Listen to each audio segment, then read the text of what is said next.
भाग 2 बालक का भाषी विकास एवं समाजीकरण।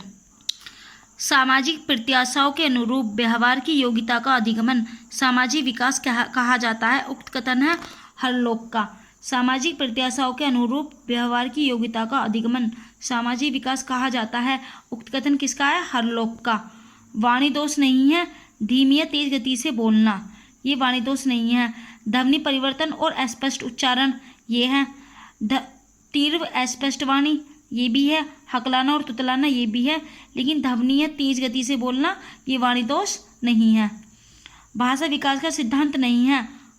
अतिरिक्त शक्ति का सिद्धांत, अतिरिक्त शक्ति का सिद्धांत, ये भाषा विकास का सिद्धांत नहीं है। अनुबंधन का सिद्धांत, ये भी है। अनुकरण का सिद्धांत, अनुकरण नकल करने का सिद्धांत, ये भी है। परिपक्वता का सिद्धांत, ये भी है। जब कभी दो या दो से अधिक व्यक्ति एक साथ मिलते हैं और एक दूसरे को प्रभावित करते हैं तो वे एक सामाजिक समूह का निर्माण करते हैं। यह कथन सत्य है। बच्चों के सामाजिक विकास में का महत्व है खेल का। बच्चों के सामाजिक विकास में खेल का विशेष महत्व है। एक शिक्षक विद्यार्थियों में सामाजिक मूल्यों को विकसित कर सकता है आदर्श रूप से वार्तालाप कर।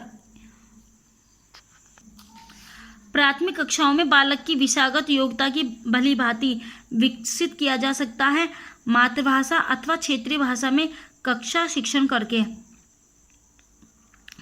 किसी बालक के भाषी विकास में प्राक भाषा की पहली अवस्था है रोदन।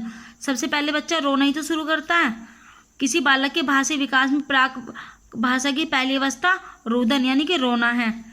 एक व्यक्ति में प्रभावी श्रवण निम्नलिखित किस परिस्थिति में समाप्त हो जाते हैं? बाधक व्यक्तित्व के कारण।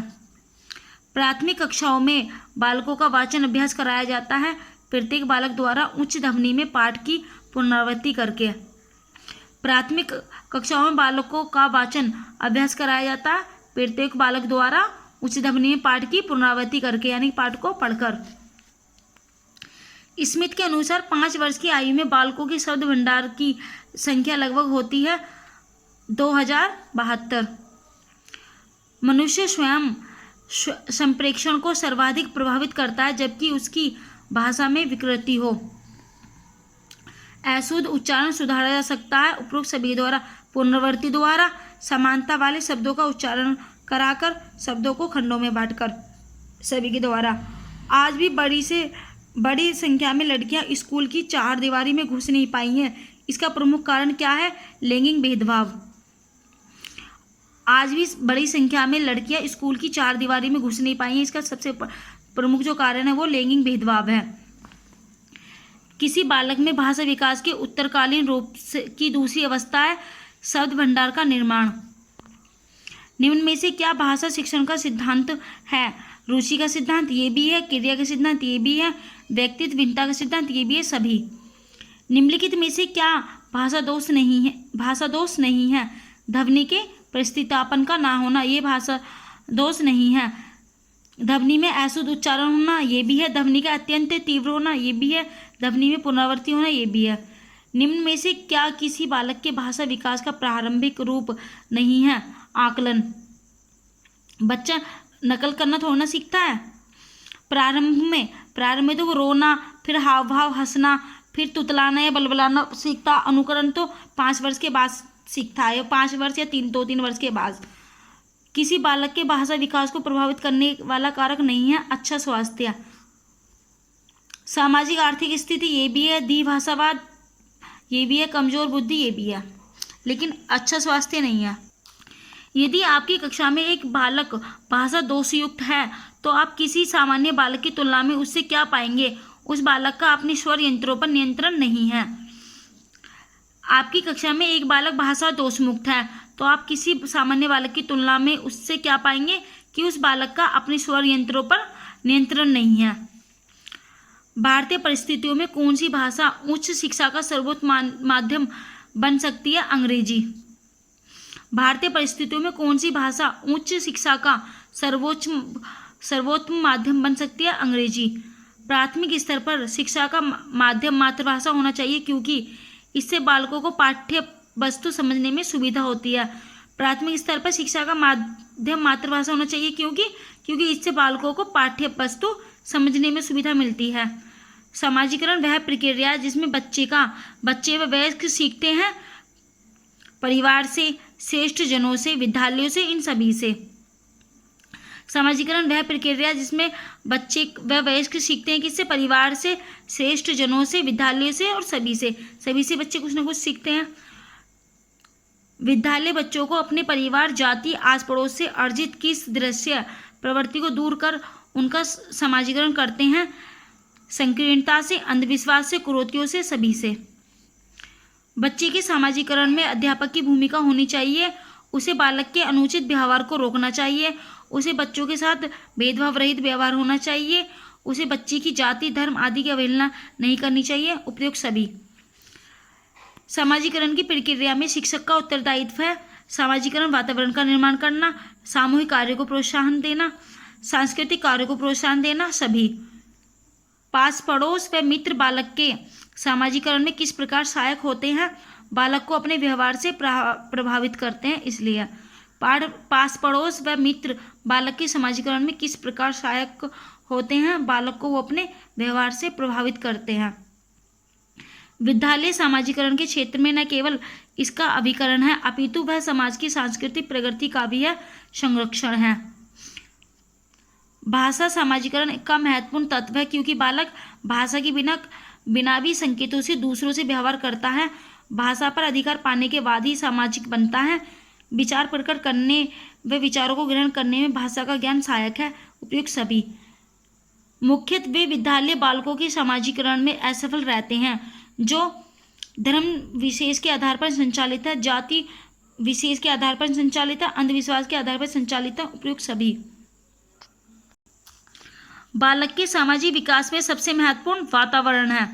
बालक के जो समाज के विकास में बालक का जो सामाजिक विकास होता है सबसे ज़्यादा वातावरण में होता है। प्रतिद्वंदात्मक समाजीकरण की अवस्था कहा जाता है बाल्यावस्था को। प्रतिद्वंदात्मक समाजीकरण की अवस्था किसको कहा जाता है? बाल्यावस्था को। समाजीकरण की प्रक्रिया में किसी बच्चे के सामाजिक मूल्यों और सामाजिक प्रतिमानों को सीखने की संभावना निर्भर करती है बच्चे के साथी समूह पर। समाजीकरण की प्रक्रिया में अनुकरण को उपयोगी तथा विकासात्मक बनाने के लिए आवश्यक तत्व है परिवार और पड़ोस। समाजीकरण की प्रक्रिया में अनुकरण को उपयोगी तथा विकासात्मक बनाने के लिए आवश्यक तत्व है परिवार एवं पड़ोस। सबसे पहले बच्चा परिवार से सीखता, उसके बाद पड़ोस से या स्कूल से। आप अपनी कक्षा के बच्चों का सामाजिक, शारीरिक एवं संवेगात्मक विकास करना चाहते हैं तो निम्न में से आप किसका चुनाव करेंगे? बच्चों को विभिन्न प्रकार की खेल प्रक्रिया सिखाएंगे। आप अपनी कक्षा के बच्चों का सामाजिक, शारीरिक व संवेगात्मक विकास करना चाहते हैं तो आप निम्न में से आप किसका चुनाव करेंगे? बच्चों को विभिन्न प्रकार की खेल प्रक्रिया सिखाएंगे।